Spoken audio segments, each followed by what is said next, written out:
It seems when you began this book, and also in the Foreign Affairs article you wrote some time ago on the question, it seemed that you began with a degree of skepticism as to whether we had in fact reached the depths of a new Cold War. But I think you've concluded that the term Cold War, with all its historical heft and implications, is not hyperbole.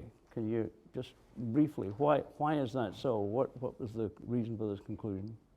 Well, the first thing I would say is this book was a product of the publisher that had read that Foreign Affairs article and came and said, would you like to justify yourself with a book at this length? So that's why I did it. I had not planned to write this book as such.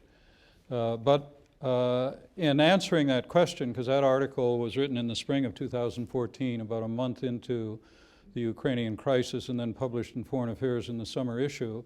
So I paused for a moment. I said, what we've seen since Maidan in February, and now the growing war in Donbass after the annexation of Crimea, is this likely to deepen? Is it likely to endure or not? And the life of a book would cover a period when I could look very wrong if not. But by the time I agreed to do it in the fall, I was persuaded that we're not only in a qualitatively different phase of U.S.-Russia relations from anything that we had seen in the post-Cold War period in the 1990s, and even through the first part of the Putin leadership, and it was likely to endure. And indeed, it was likely to deepen because other aspects of it would be added. So the question was, if it is qualitatively different, and I say this to audiences such as this that immediately push back and say, well, it's not a Cold War because it's not anything like the original Cold War. True.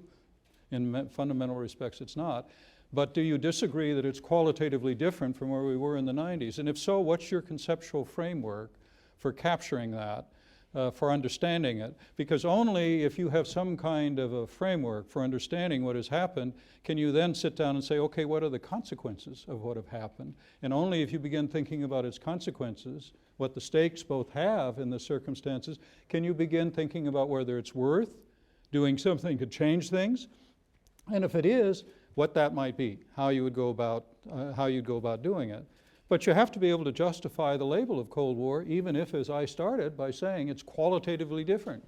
This Cold War between the United States and Russia, between Russia and the West, does not engulf or encompass the entire international system the way the original Cold War did. The original Cold War was the international system in a bipolar world. It's no longer driven by the same kind of basic ideological animus that represents competition between two economic and political systems as before.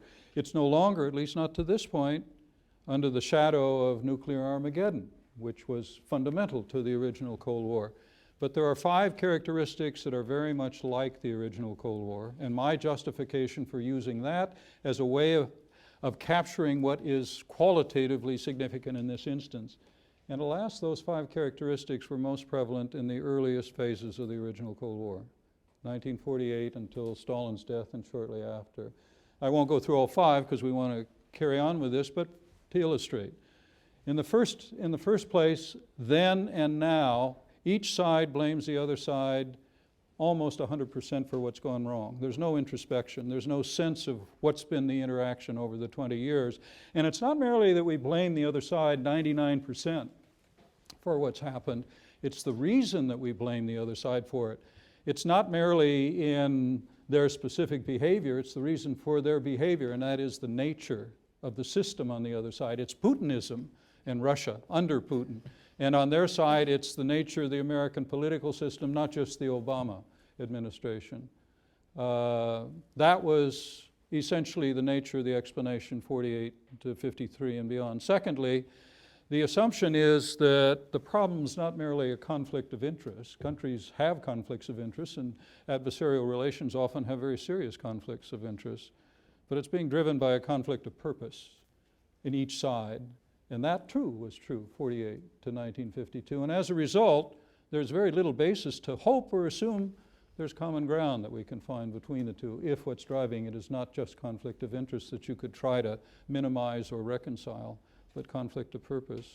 Third, the assumption then, it was at the heart of George Kennan's famous 47 pieces called The Sources of Soviet Conduct, the famous containment article. This situation won't change until something basic changes on the other side.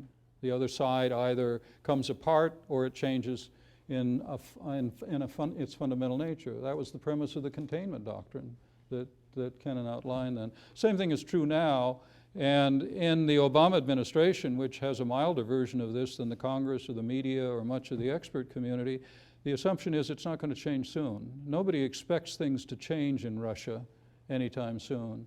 And I can tell you, maybe with a partial exception of what may be some uncertain hopes around Donald Trump's candidacy, that the Russians don't expect anything to improve out of this presidential election. So lots of things that are like the original Cold War that explain why this is qualitatively significant.